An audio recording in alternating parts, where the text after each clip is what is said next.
La rivière était noire, non pas à cause de la boue ou des sédiments, mais d'encre. Celle de millions de livres jetés à l'eau. Des survivants ont raconté qu'il y avait tellement de livres qu'ils formèrent un pont au-dessus de l'eau, suffisamment solide pour qu'un homme à cheval puisse traverser. Et en même temps, la rivière était aussi rouge, de la couleur du sang des centaines de milliers d'habitants de Bagdad massacrés dans les rues. Ayez pitié de nous. Au départ, je pensais ceci. Cette histoire n'était qu'une autre exagération historique. Assurément, une rivière coulant noircie d'encre était un permis poétique. Pourtant, en creusant davantage, j'ai compris que ce n'était pas une métaphore. C'était une réalité brutale. Pas seulement la chute d'une ville entière, mais l'effacement d'une civilisation entière en moins d'une semaine.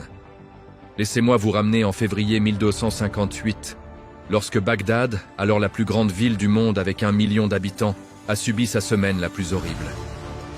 Pour se rendre compte de l'ampleur, imaginez Londres ou New York complètement anéantis en une seule semaine.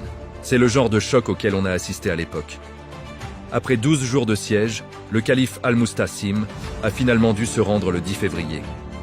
Mais le plus étrange, c'est que Hulagu Khan, le chef mongol, ne se précipita pas dans la ville. Il attendit délibérément encore 3 jours pour laisser la peur se propager, pour que les habitants de Bagdad ressentent chaque seconde, chaque minute de désespoir en attendant la mort. Ce n'était pas une simple guerre, c'était la guerre psychologique à son niveau le plus brutal. Hulagu savait exactement ce qu'il faisait. Il ne s'agissait pas seulement de tuer des gens, mais de tuer tout espoir. Et puis, le 13 février arriva, lorsque les portes de l'enfer se sont véritablement ouvertes. 150 000 soldats mongols affluèrent de toutes les directions, ainsi que des forces alliées arméniennes et géorgiennes. Ils ne sont pas venus pour conquérir ou dominer, ils sont venus pour punir et exterminer. Leur tactique était simple et brutale. Tuer tous les musulmans, n'épargner que les chrétiens, parce que la femme d'Hulagu suivait cette foi. 3000 nobles de Bagdad ont essayé d'aller à la rencontre d'Hulagu pour négocier, implorant la clémence pour les habitants. Mais tous ont été tués sur le champ. C'était le message le plus clair. Aucune pitié, aucune négociation, seulement la mort. Les jours suivants furent une série incessante de tragédies. Les troupes mongoles passèrent quartier par quartier, maison par maison, cherchant systématiquement à tuer. Et voici ce que je pense que beaucoup de gens mécomprennent à propos des Mongols. Ce n'étaient pas des barbares sans cervelle, comme Hollywood le représente généralement. Ils étaient la machine militaire la plus organisée au monde à cette époque, avec une discipline de fer et des tactiques sophistiquées. Ils avaient des ingénieurs de siège de Chine, un système logistique parfait et, plus important encore, une volonté de fer pour exécuter les ordres jusqu'au bout. C'est pourquoi ils étaient plus terrifiants que toute autre armée de l'histoire. Tandis que les rues se teintaient de sang, une autre tragédie se déroulait dans le centre-ville, là où se dressait la Maison de la Sagesse, la plus grande bibliothèque du monde à l'époque. C'est ce qui m'a le plus affligé lors de mes recherches sur cet événement. Imaginez 500 ans d'accumulation de connaissances, les mathématiques de Grèce, la médecine de Perse, l'astronomie de l'Inde, tout a été brûlé ou jeté dans la rivière.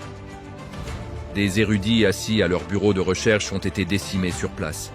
Les seules traductions arabes d'Aristote, Platon ou Archimède ont été perdues pour toujours.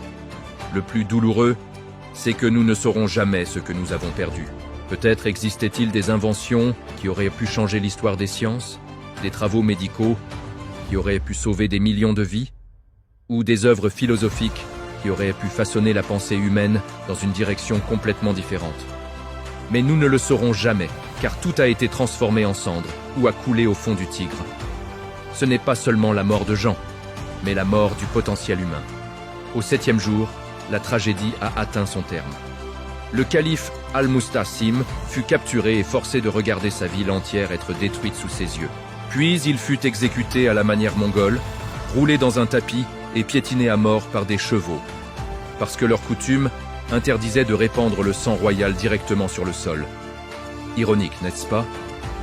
Ils pouvaient tuer des centaines de milliers de civils innocents sans tressaillir, mais ils observaient un rituel étrange lors de l'exécution d'un roi. Toute la famille du calife a été exécutée.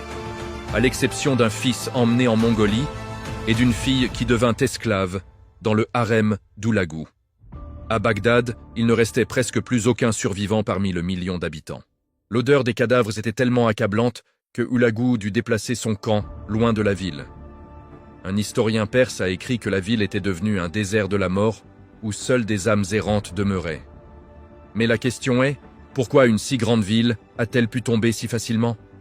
C'est là que nous devons être francs et brutaux dans notre analyse, car l'histoire ne pardonne pas la stupidité et l'arrogance.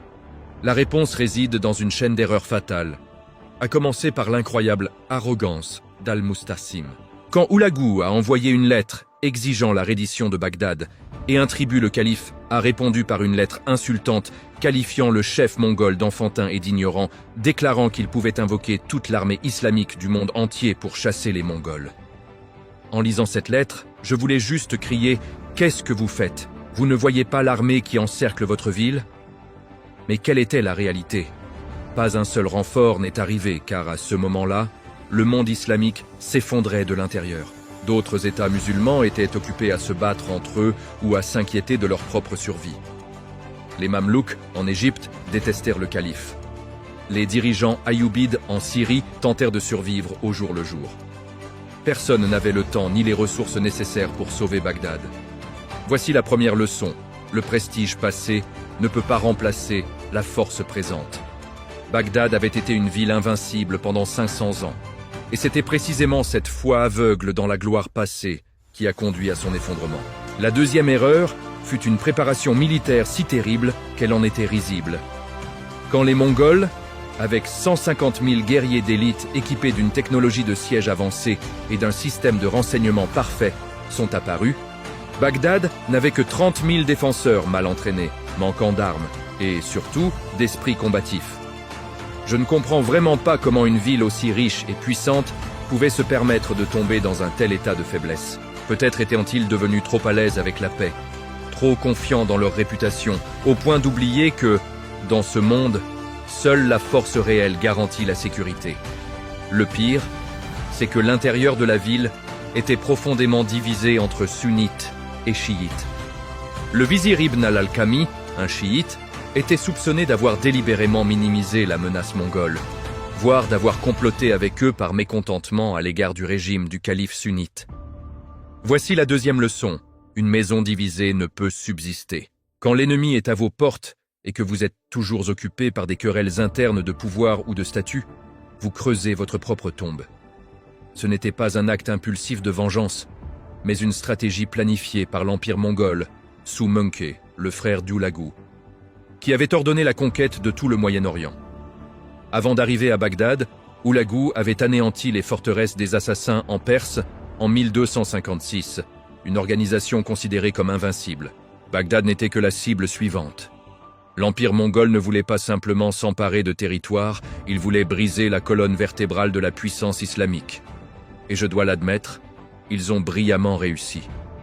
C'est la différence entre un empire avec une vision stratégique et un califat noyé dans son passé glorieux. Les Mongols se tournaient vers l'avenir et agissaient résolument. Bagdad se tournait vers le passé et espérait que la gloire d'antan la protégerait automatiquement.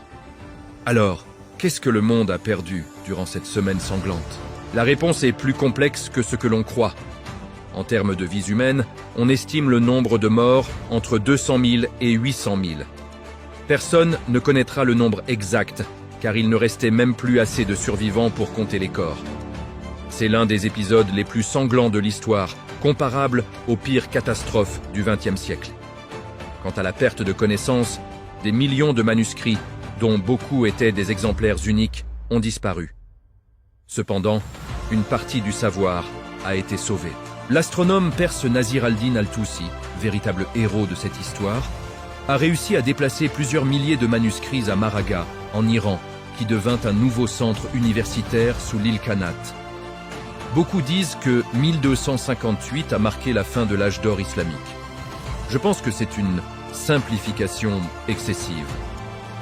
La vérité est qu'Oulagou et ses successeurs de la dynastie de l'Ilkhanat ont en fait encouragé les traditions littéraires et scientifiques après la conquête. Les Mongols n'étaient pas des destructeurs dénués de sens.